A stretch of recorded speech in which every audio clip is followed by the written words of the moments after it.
কোনো একজন নারী, সে হয়তো পর্দা মেনটেন করে না, একটু হিপ হপ স্টাইলে চলাফেরা করে, তো সে ভাবলো যে না, আমি তো অনেক ভুল করে ফেলছি, আমি সংশোধন হব, আমি প্র্যাকটিসিং হতে চাই। তো এখন যখন সে আপনার কাছে আসছে নাসিহাত নেওয়ার জন্য, আপনি যদি বলেন যে তোমার এইড করতে হবে, বোরকা ঝুলাইতে হবে, হাত মোজা পা মোজা, পারবে?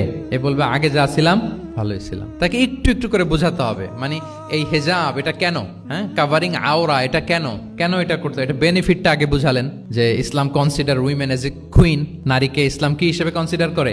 রানী হিসেবে। তো রানীর তো একটা ড্রেস কোড থাকবে, স্পেশাল পোশাক থাকবে, এগুলো বুঝাবেন। সে যাতে একটু নিজেকে গুছিয়ে চলে, শুরুর দিকে আপনি এই বার্তা দিতে পারেন যে একটু গুছিয়ে চলতে হবে। এরপর একটু শালীন পোশাকে যেন সে অভ্যস্ত হয়, এটা বললেন। সে যখন শালীন পোশাকে অভ্যস্ত, তারপরে হেজাবের ফজিলত বললেন, সে যেন হেজাব পরে। যখন সে হেজাব পরে, এরপরে তাকে নেকাবের কথা বললেন। এইভাবে আস্তে আস্তে তাকে বোঝাতে হবে। কিন্তু একবারে যদি সব চাপিয়ে দেন, বলেন তো আওয়াজ করে, সে কি ওটা রিসিভ করতে পারবে? কারণ এই যে গ্রাজুয়ালিটি আর তাদাররুজ, এই সিস্টেমটা আপনি ভায়োলেট করেন নাই। একটু একটু করে বললে এটা মানুষের ফিতরাতের সাথেও যায়, তার নেচারের সাথেও যায়। আমরা মদ হারাম হওয়ার কথা জানি, কয়টা স্টেপে হারাম হয়েছিল মদ? একবারে যদি বলা হতো বন্ধ করার সহজ হতো সাহাবাদের জন্য? হতো না। অনেকে আছে দেখবেন যে চেইন স্মোকার, তো যে চেইন স্মোকার, আপনি যদি বলেন যে এটা হারাম, আজকেই তোমার বাদ দিতে হবে, হারাম, এটা খেতে পারবে না, পারবে?